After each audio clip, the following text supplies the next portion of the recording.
involved or experienced or been involved in exercises, some better than others, but some where the art of sustaining, the not just the spirit and the energy, but the actual mindset of, let's say, proper involvement, proper diversity of thought in a way, and crowdsourcing ideas, and it goes.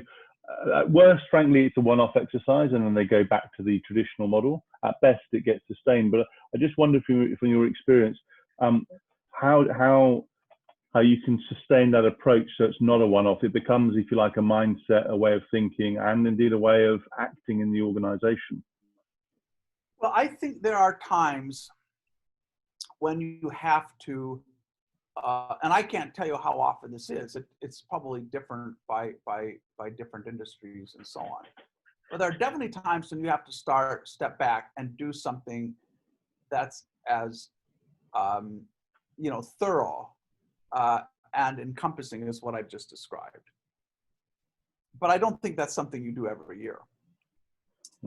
I think, though, you have to continue. You have to be extremely clear about the hypotheses on which any strategy is based, and you have to be very clear on what is the sort of data that will either will confirm this as we go forward, or will be disconfirming, and be open to the fact that we may have been wrong.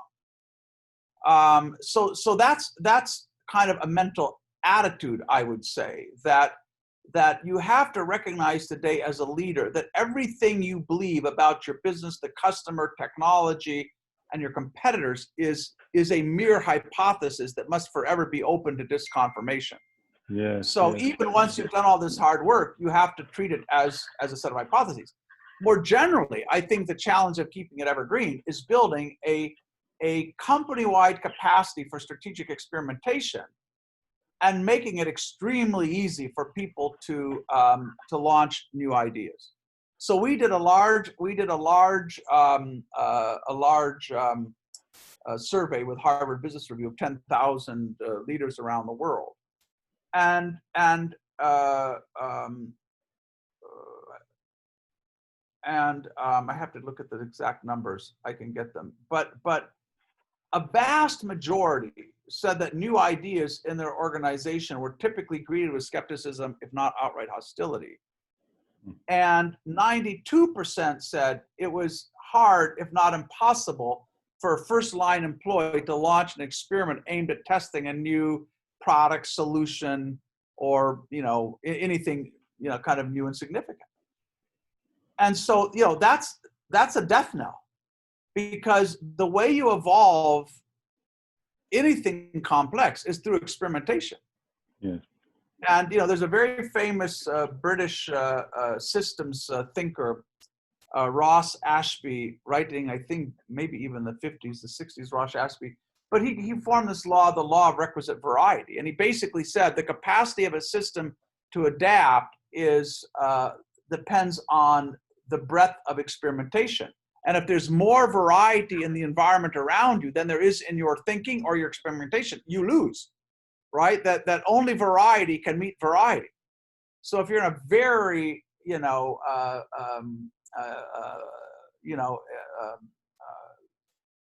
time of enormous upheaval and change, you have to encourage a lot of experimentation inside the organization. What does this mean in practice? It means, like Intuit has done, the financial software company, it means teaching every single employee how to both explore new customer needs and build experiments around them. It means making it extremely easy for employees to get time and money to experiment. Some companies have kind of policies around that, where every employee has 5% or 10% of their time or 20% to work on new things. It means having an internal Kickstarter-like crowdfunding market where new ideas do not go up through the chain of command. That's absolutely deadly.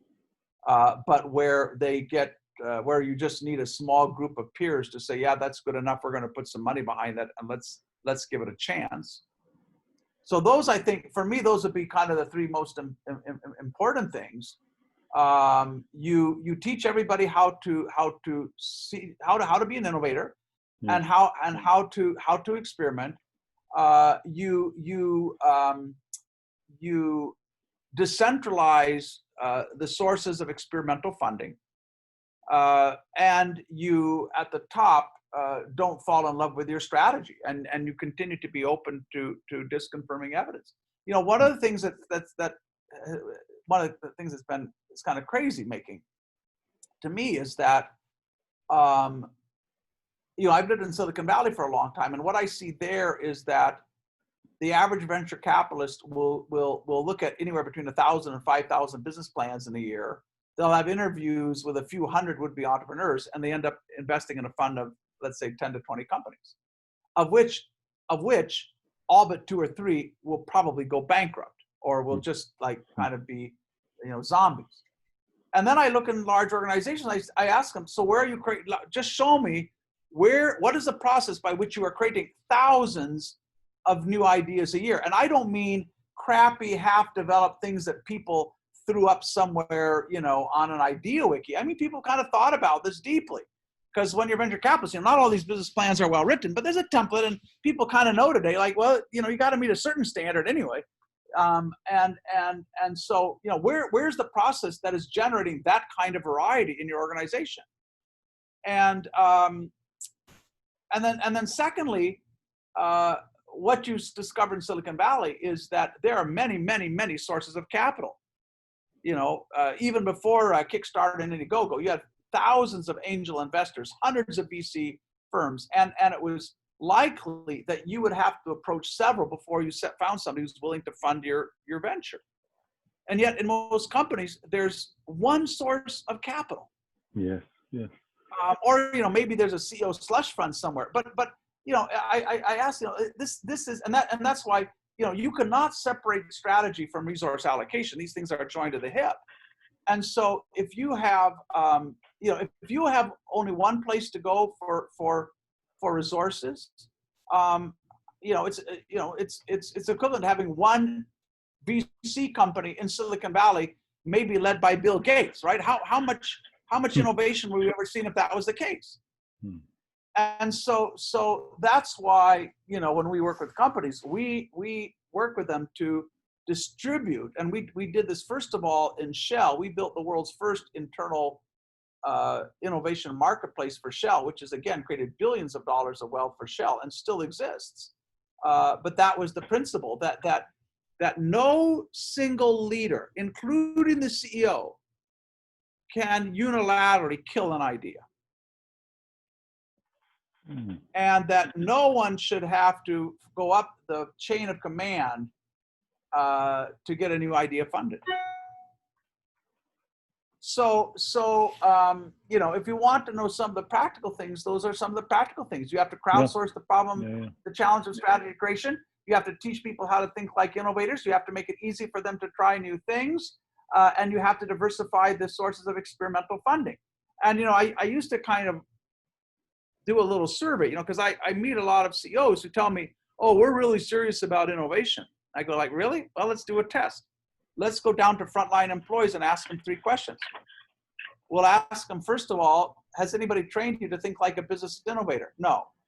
Is it really easy for you to get resources and time, more critically time, to explore a new idea? No, I wouldn't even know where to begin. And 3, is it clear to you that your immediate manager is accountable for innovation, has clear metrics for measuring progress, and that influences that individual's compensation? No, I don't really hear my manager talk about that. We never discuss how we're doing against any set of metrics of number of new ideas, quality of new ideas, time to through the pipeline. No, I don't hear that from my manager.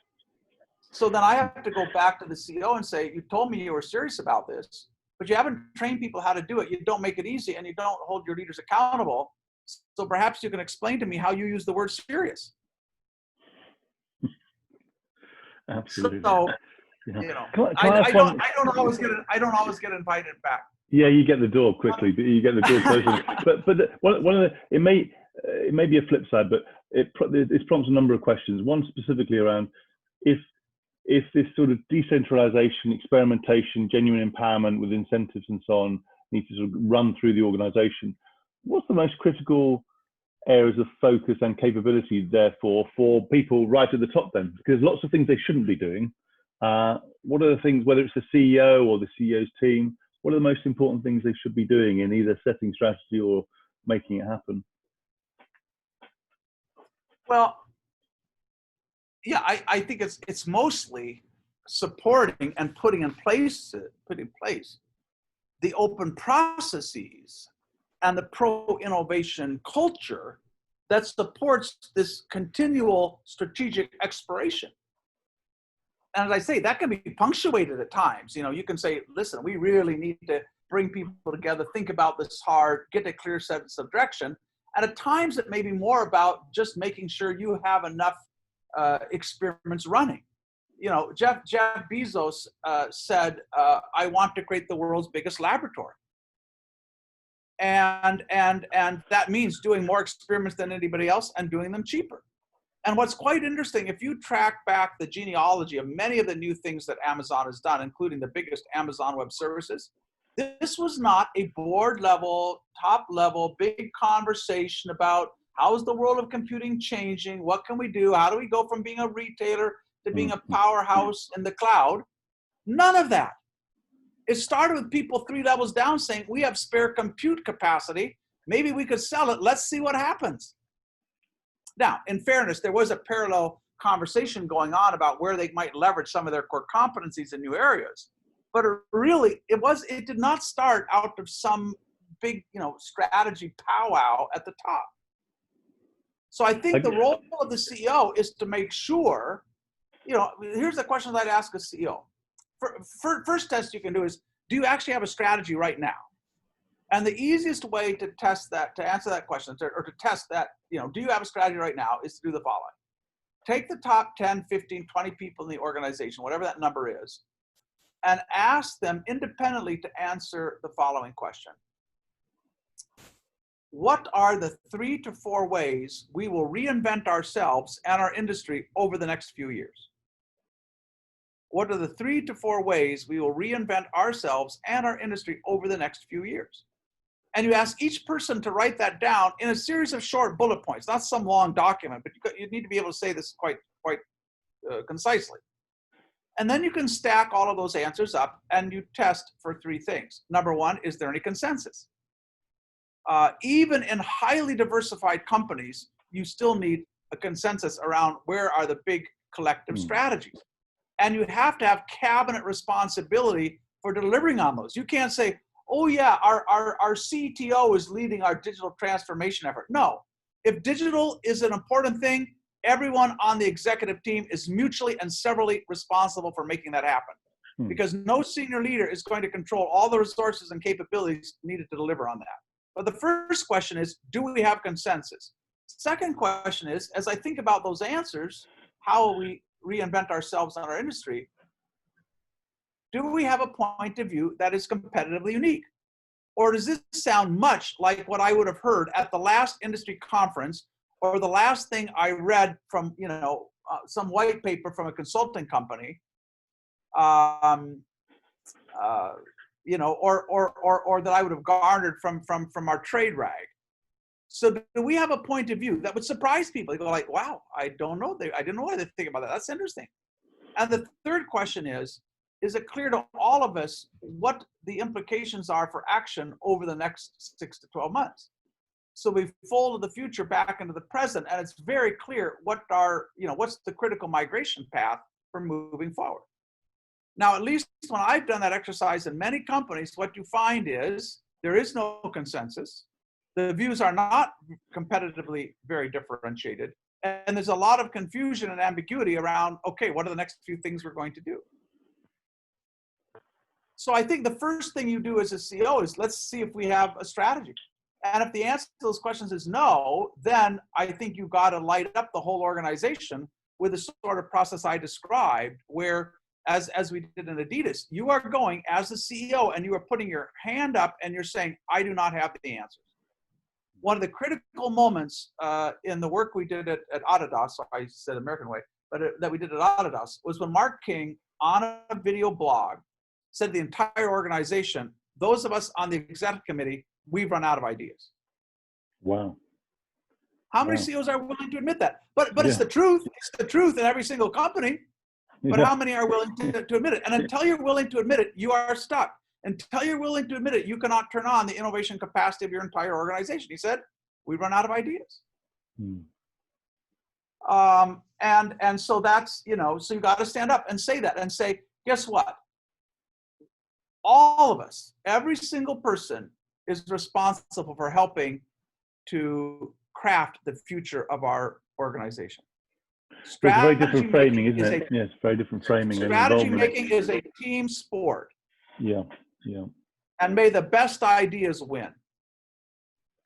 yeah. And then you put that sort of process that I've described in place. But at the same time, what do you have to build? And of course, this is what we were trying to do at Adidas. It wasn't merely about trying to build, get to some end point in the strategy. It was about rapidly and substantially upgrading the strategic thinking skills of every single employee. Strategic thinking is not something that's is for a few people at the top. You know, if you learn anything today, right, and certainly where I've lived for the last 30 years, if you learn anything, is that new ideas come from very unexpected places. Indeed, indeed. And they don't, and almost never do they come with people from with MBAs, or, you know, business school backgrounds, or who've, you know, and bureaucrats. So you have to invest in the innovation capabilities of those people. Again, it's always been a mystery to me why, and I think I know some of the reasons. I think, unfortunately, many of the people in Silicon Valley and many of the great innovators have wanted to perpetuate this idea that, like, these big breakthrough strategies are the product of, like, just extraordinary genius, and they're not. They're simply what happens when you teach people to think about the world in new ways. And once you do, they will never be the same. They walk through life seeing opportunities everywhere. But until you've trained them how to be attentive to those unmet needs, and how to, you know, find the places where industry beliefs are solidifying, then they're not going to be of much use. And sadly, what's happened in many organizations is, you know, CEOs have kind of gotten half of this message. Said, okay, yeah, we need to ask people for their ideas. So they put up some kind of idea market or innovation platform. They don't attach that to resource allocation, so it's kind of untethered to that. So why would I even bother to share my idea? It's often unclear to people what criteria are going to be used to evaluate those ideas. Each idea is seen as an individual object, and there's very little attempt to see the themes and threads that run across those. But most critically, no one was trained on how to think like a strategist before you ask them to help to submit an idea. So inevitably, you tend to end up with ideas that are highly incremental or complete flights of fancy. But what you don't get are very many ideas that are both radical and practical. Yeah. That building that learning capability mindset is rare in the organizations I've come across. But you're absolutely right. Can I just ask a lateral point? Because you talked about, obviously, the role, power of people, you know, different types of mindsets, thinking in different ways framed around questions, unmet needs, etc., etc. One question I have, so this is a little bit lateral, Gary, but forgive me, perhaps it's the time of the day. Technology. I mean, I've been looking at the application of artificial intelligence. I'm not a specialist, but I understand it enough, and I've worked with people who really know what they're talking about. And one of the questions that's come to mind is, what role could that play in strategy development? I don't mean necessarily in terms of coming up with a breakthrough idea, but and I don't also think it's a substitute. It's more of a complementary capability. But for example, spotting patterns and trends between factors in an organization or in the marketplace, and actually using that as an input. So I've seen it, for example, in organizations looking at probably downstream sort of deal origination opportunities, effectively developing ideas and potential proposals and targets for people to look at. I just wondered, given where all the companies you consult with and where you're physically based, how much scope do you think there is for artificial intelligence to complement and supercharge the strategy process, if you like?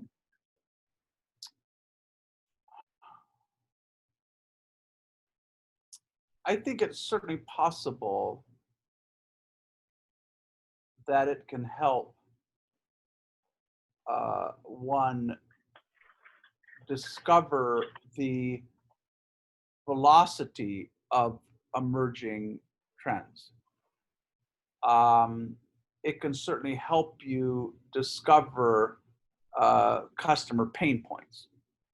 I see sentiment analysis, now being used where, you can mine social media and other forms of online communication, and, you can get a very quick sense of what part of our offering is disappointing customers. Unfortunately, the problem with that is all of that is data gathered within the frame of customers' typical expectations. And customers are typically myopic as anybody else is, right? No amount of sentiment analysis looking at the customers of Hyatt Hotels, Marriott, and Accor Group is going to tell you there's an opportunity called Airbnb. Yeah. It will never happen. More like an optimization thing, isn't it? Yeah. What's that? It's more like sorry to interrupt, apologies, a bit of a delay. I think it's more of an opportunity, effectively AI can help to optimize within, if you like, current boundaries and current operations in terms of, as opposed to coming up with, as you say, adjacent ideas. Well, here's the dilemma. I think AI can definitely help us see things that are a little bit buried in the weeds, or see things earlier, or anticipate things. I mean, this is all, the whole idea of like what's trending, right? I mean, and so it can give you that sort of insight. But fundamentally, AI is about pattern making, and strategy is about pattern breaking. So I think its role is always going to be fairly limited. And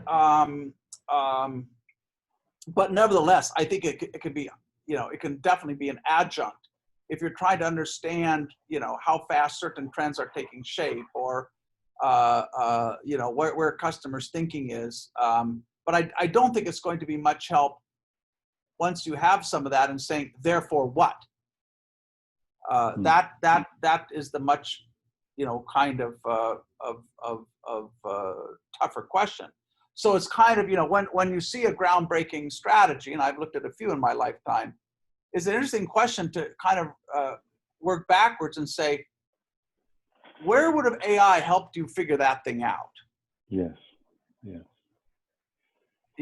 And I have to struggle, and it may be that I don't know enough about AI, but I struggle to know exactly where that would have given me fundamental insights. And if the bleeding edge of AI is the capacity of Siri to do predictive text entry, we have a long ways to go.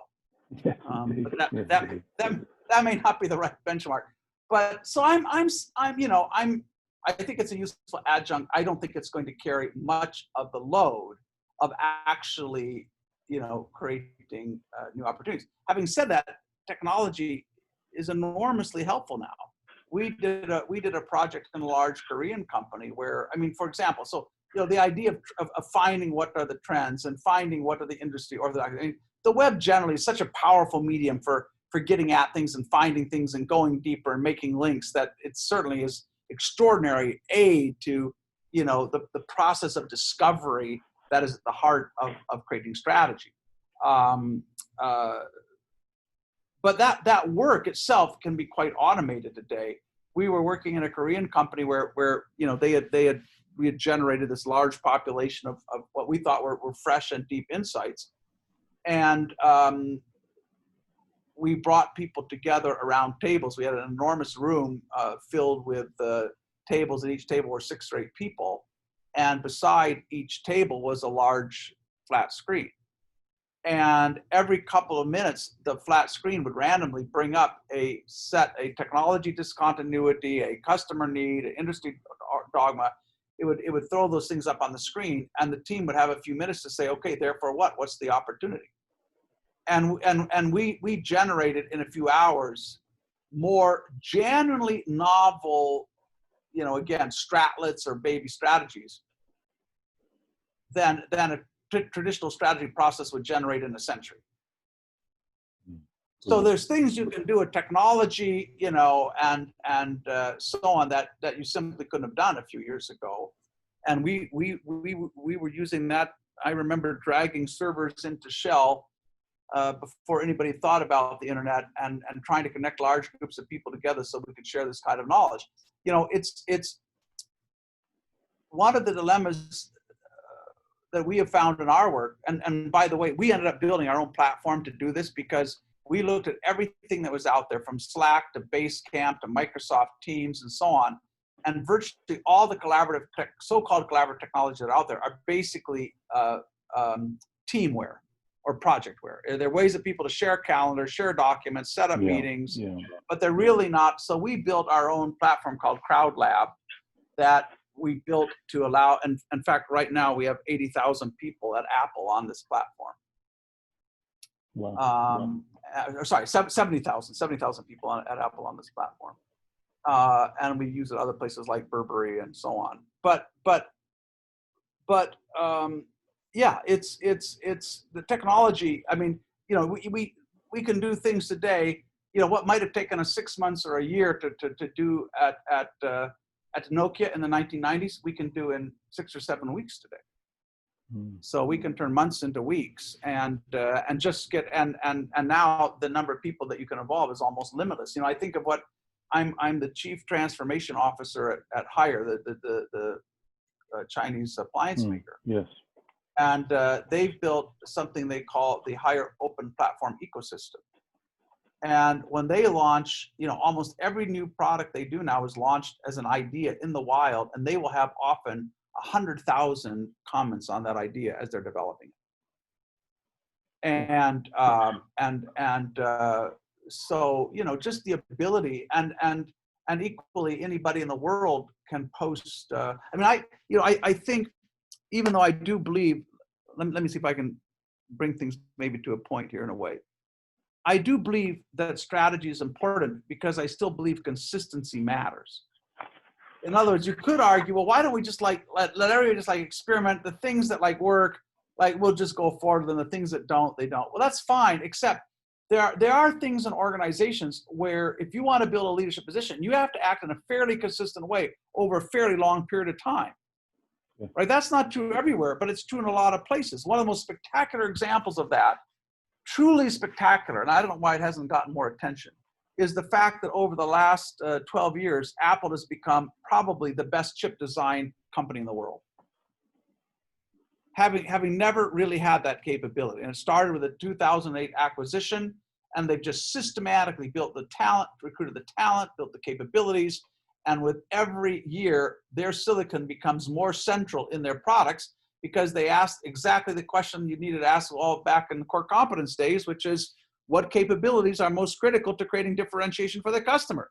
And in a digital project, it is the silicon. It is not the brand. It's the silicon, as well as the developer ecosystem, which they've done very well with the App Store. But if you think about how much persistence do you have to make that, to build that kind of capability? Yes. That's not something that you say, let's let a few people go out there and screw around and see what happens. And this is not lean startup kind of stuff. This is real big money, super consistency, consensus at the top. We are just going to do this. What was extraordinarily lacking, by way of contrast, in Intel when it came to chips for mobile devices, right? Never had that consensus, never had that passion, never. And that, again, it is not something you do with a few experiments and here and there. And so I think that strategy matters because consistency matters. And there's certain things where, there are places where, with TikTok, you can come from nothing and have 1 billion users in a few months. But that's, and that's not necessarily the norm. Even with Amazon, you think about how, what they were in terms of building infrastructure, and in terms of now moving into the new delivery technologies like drones and so on. I mean, this is persistence, and it's real money, and that can be broken down into a whole set of experiments where you're kind of learning as you're going. It's not like you wake up one morning and say, let's throw $1 billion at a dartboard. But it does require consensus and a point of view about the future and enormous consistency, and that's why strategy is important. But equally important is... No, sorry, go on. No, I would just say equally important is the capacity to be constantly experimenting. At Hire, they are better than any company that I know in the world at starting new businesses. Everybody knows at Hire there's a simple recipe for getting a new business started. There's a place to go to post your idea online, a place to recruit potential partners, because Hire is organized into these thousands of small micro enterprises. That young little fledgling business can go, you don't have to get anybody's approval. You can go and contract with some people in marketing, some people in design, some people elsewhere to get your thing started. You're not asking anybody's permission. And in many cases, if not most cases, what they'll do is they will take a nascent business, a venture idea, and they'll run it by the company's network of venture capitalists. And if one of them bites, then Hire will co-invest, because the people at the top of Hire, they're not many. It's a 80,000 person company with 3 layers, but the people at the top say, how in the world do we know where to invest?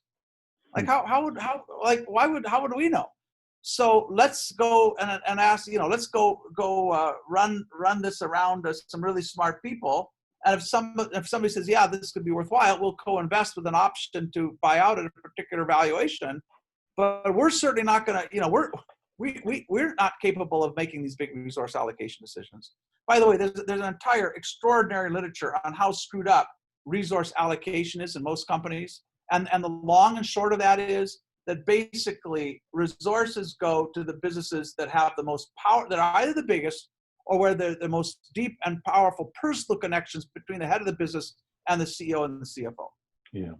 And that actually, despite supposedly having insider information, because I really know how each of these businesses are doing and what the opportunities are, despite that, hierarchies are much worse at resource allocation than markets.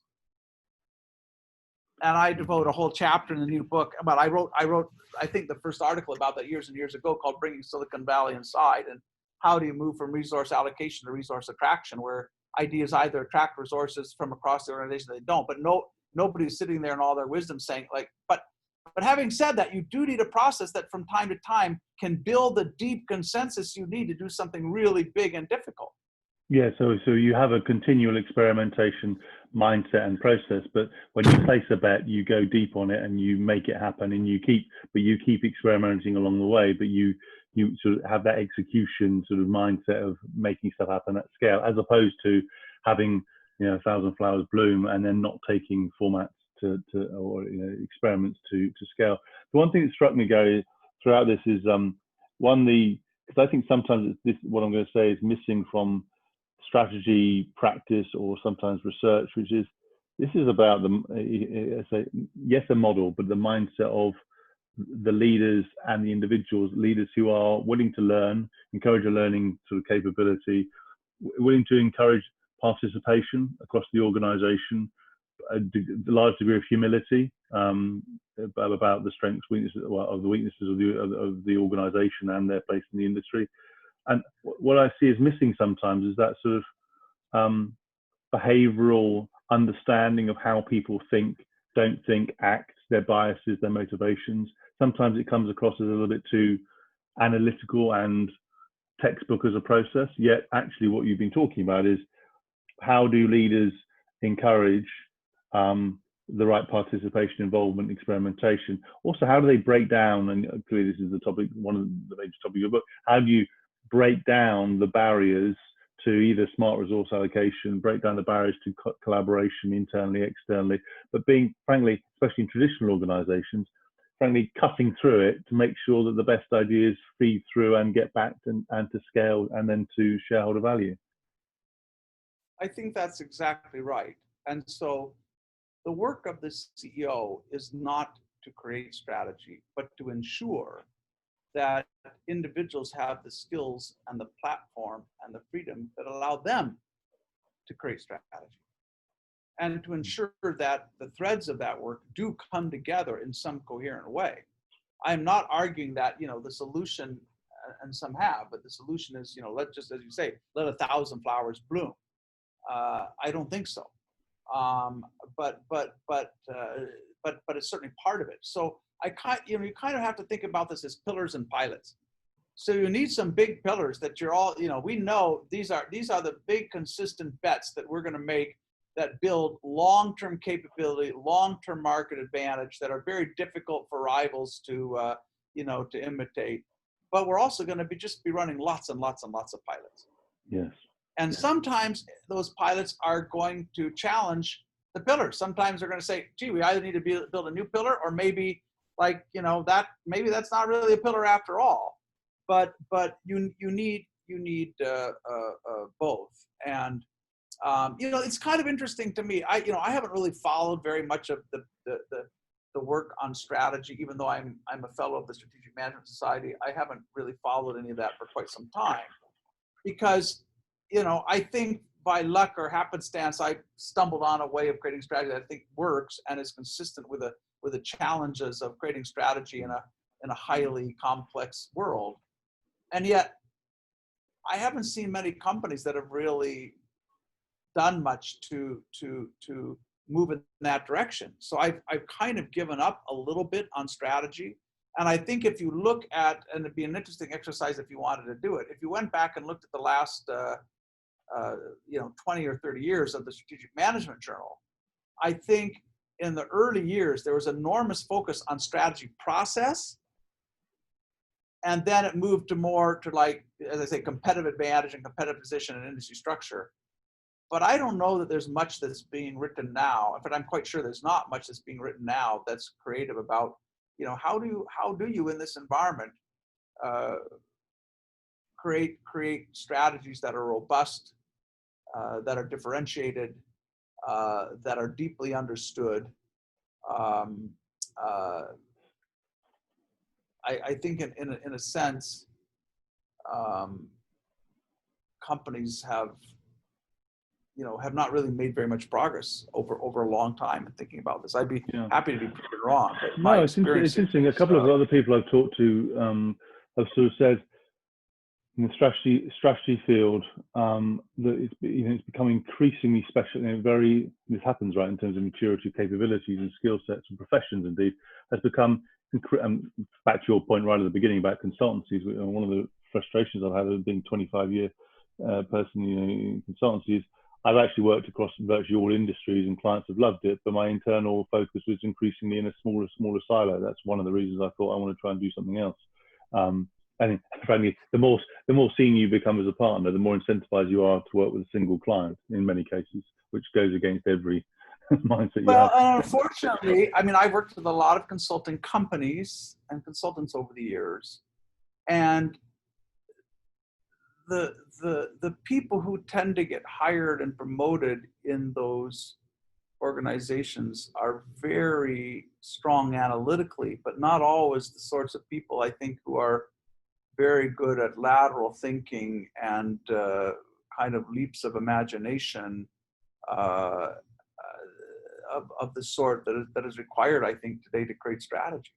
Yes, it's a slight aside, but one of the things that, and I've got friends who worked in, friends and ex-colleagues in all the houses, I know most of them pretty well, is that you sort of want to be known for a particular idea or framework that's associated with you, but you absolutely want to make sure that you're the producer in a consultancy. And what I mean by that is there's no royalty fee that comes back to you in a consultancy. You have to make sure that the impact of your thinking and practice and reputation is down, frankly, into the production, whether that's a sort of time materials basis or increasingly a value basis, which we do more and more.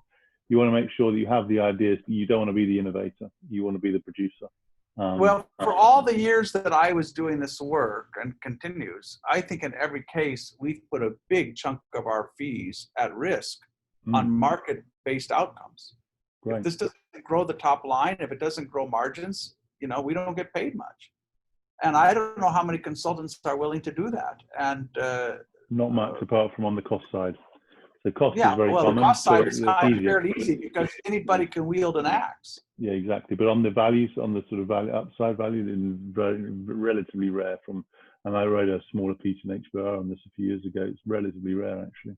I guess again another lateral point, if I may, Gary. On we talked about value in many contexts, and obviously there is a bigger stream of, I guess, consciousness and now focus on a broader concepts of value beyond shareholder value. And I just wanted to get a sense from your own work and thinking how, if anything, that changes the way strategy and the way you just talked about it, and all your successes, how the way that strategy sort of conceived and developed. Is it the same way, just a broader set of factors? And what I mean by, I was talking with, for example, with Paul Polman, and clearly his story at Unilever, where clearly he, although he had a few missteps, overall he had a clear purpose. He broke quite a few rules, for example, broke down quarterly reporting, which was the norm in the industry at the time, but effectively realized that shareholder value came with a responsibility to the environment, and saw that actually they went together rather than being, if you like, substitutes for each other. I just wondered whether it's like a more responsible form of capitalism has an impact in the way that you think about strategy, or is it just the same with more complexity? Well, I think, the answer is yes and yes. I mean, I do think at one level, today you have to be ahead of the curve and thinking about how society at large is going to be shifting its views on how business helps solve the world's toughest problems. And that's kind of an evolving view, right? It's environment, it's racial justice, it's gender equality. And so you do have to be alert, and you want to be, I think, on the front foot, not the back foot there. And as you well know, customers are more attentive to what does your supply chain look like, and what are the conditions of the people who are and your suppliers who are building products, and what is your overall carbon footprint. And so whether it's customers themselves or whether it's legislators and regulators, that's part of understanding what are the emerging pressures and trends that we can harness to our advantage, and we can be proactive rather than being defensive, which is often too often the posture. But I think so in that sense, it's just another input into that broad conversation about what do we need to do that's different? What are the new things we can do that will create advantage? But it certainly cannot be ignored. And I think historically, I think this is mostly changed, but perhaps not enough. I think historically, a lot of CEOs believed that somehow large organizations, their organizations, just had a right to their freedoms. I happen to be of the persuasion that organizations are not individuals. They do not have the inalienable rights that were talked about, in the U.S. Bill of Rights. That the rights that an institution has are rights it must negotiate with society, and society can at any time decide they want to change the terms of the agreement, and they can hold businesses accountable for new things. And then we can have a debate about whether that's good or bad, but that's certainly the reality. Obviously, in recent years, capitalism has taken a lot of punches, and I think many of them have been justified. It's variously charged with being hopelessly short-term, inherently monopolistic, anti-democratic, unconcerned for the planet, and myopically fixated on shareholder returns. I do think that a lot of the criticisms of capitalism, though, have confused the ideology with its implementation. Yes. And it's a little bit like blaming sex for teenage pregnancies, overpopulation, and STDs. And all of those things can be dealt with without requiring everybody in the world to become celibate. So I think the charges have often been fairly unsophisticated and overbroad. Having said that, you certainly don't have to be a Marxist to believe that we need more vigorous antitrust policy, that we need to put limits on the ability of companies to interfere in the political process, that we need to raise environmental accountability, that we need to provide incentives for shareholders to buy and hold. All of those seem to me to have, merit, obviously depending on the particular policies that emerge. But I think the bigger problem for capitalism, I think, is quite different. The real problem, and I think what's at the heart of so many other critiques, is the sense that it is no longer working for everybody. Yes. Yeah. And there was a poll in the 2016 US election, just before the election, where 92% of Americans agreed with the statement that the system works primarily for large corporations, the rich, and banks. Wow. And in a May poll in the United States, well, let me give you a global poll. There was a global poll done by Edelman across 28 countries, and 56% of those polled say, as currently constructed, capitalism does more harm than good. That's an extraordinary statement. Not only that it does some harm, it does actually more harm than good. That is a majority of respondents in more than 20 or in 28 countries.